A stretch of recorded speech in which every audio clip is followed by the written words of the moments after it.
Hello everyone, this is Andrew, and in today's exciting FishTube video, I'll be getting my very first type of rainbow fish. This is one of the smaller types of the Pseudomugil genus, the Pseudomugil Luminatus, commonly known as the red neon blue-eye rainbow fish. Now, first of all, we have to address the horrible genus name this awesome looking fish has. Pseudomugil literally means fake mullet, because the people who first discovered and named this fish thought they looked like a mullet fish. You'd think they could have come up with something better than that. The species name, though, is much better, Luminatus. From what I can tell, the different species of this rainbow fish are very similar in their behavior and care needs. Since this type was available at my local fish store, this is the one I decided to go with. Now, it's been about 6 weeks since I set up this 30-gallon planted tank. It has about 2 inches of dirt, a layer of fluval stratum clay balls, and a top layer of eco-complete lava rocks. There are currently about 10 kinds of planted plants, as well as some floating plants. The tank's current inhabitants include about 27 red cherry shrimp and 5 larger Amano shrimps, and there are 3 ram's horn snails and 1 small nearite snail. I was afraid my Ranchu goldfish might eat the pea-sized nearite snail, so he's staying safely in this tank for now. For this tank, I debated between getting the Praecox rainbow fish, which gets to be around 3 inches, and the blue-eye rainbow fish, which only gets to be about 1.5 inches.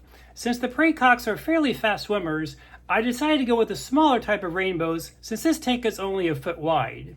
I put my order in for 12 of the red neon blue-eye rainbow fish to Aquatic Arts here in Indianapolis for local pickup. I ended up receiving 14. Always nice to receive some bonus fish. I did about a 45-minute acclimation before releasing them into their new home. They immediately went about exploring and foraging in the new tank and didn't seem to be stressed at all. The first day was a learning experience for me, trying to figure out how to focus on a bunch of small fish swimming around toward the back of the tank with my iPhone. I'm sure I'll get better at it, but for now, the best footage was all at the front of the tank. Now, I had made several structures in this tank to hopefully keep smaller shrimp safe from being hunted by the future rainbow fish. I had a nice looking rock pile with an Indian almond leaf next to it, and a small piece of driftwood covered with a Java moss roof that seemed like a good place for baby shrimps to grow up safely. But as I watched these still juvenile fish going into the rock pile and carefully hunting through the Java moss, my vision of it being a safe place for newly born cherry shrimp began to become a bit less plausible.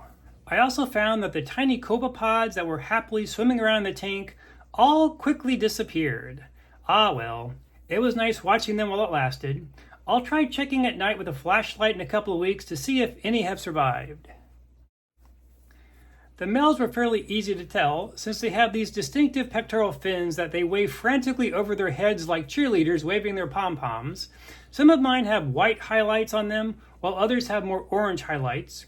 The females I currently have tend to be a bit larger than the males, but with somewhat smaller fins showing.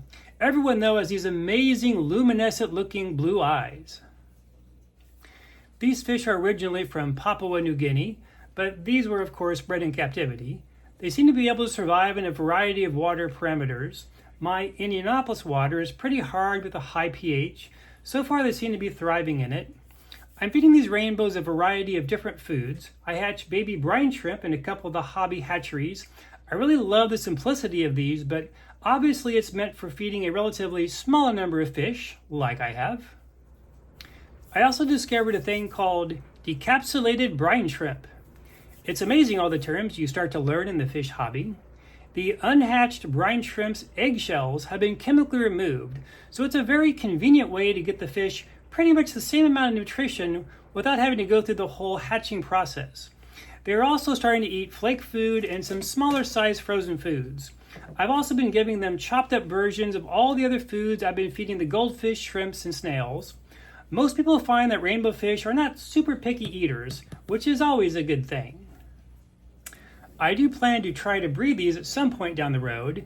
In fact, I plan to try and breed all of the shrimp, snails, and fish I'm currently getting. Well, minus the Amano shrimps, I guess. So I'll need to get a breeding mop at some point and probably move a few into a 10-gallon tank. I've had these fish for 3 weeks now. Everything's going great. They are very active fish that seem to eat about anything I put in the tank. They haven't bothered even the smallest cherry shrimp in this tank so far. I had one red cherry shrimp with eggs that I decided to leave in the tank just to see if any of the baby shrimps would be able to survive the 14 predators now actively hunting for most of the day. I suspect all the tiny babies will get eaten if the rainbows can get at them. So I'm very doubtful any will survive, but we'll see. I've set up a 2.5 gallon tank that I will use as a future nursery for baby fish or shrimps.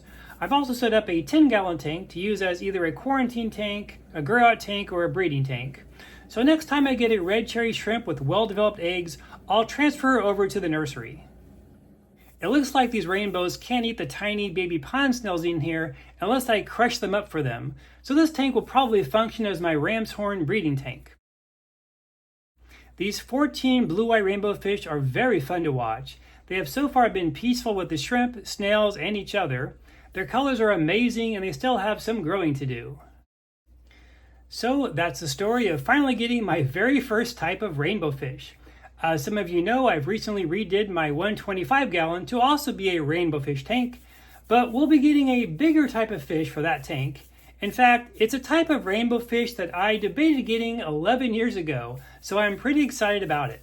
Anyway, I am Andrew, thanks for watching, and as always, happy fish keeping.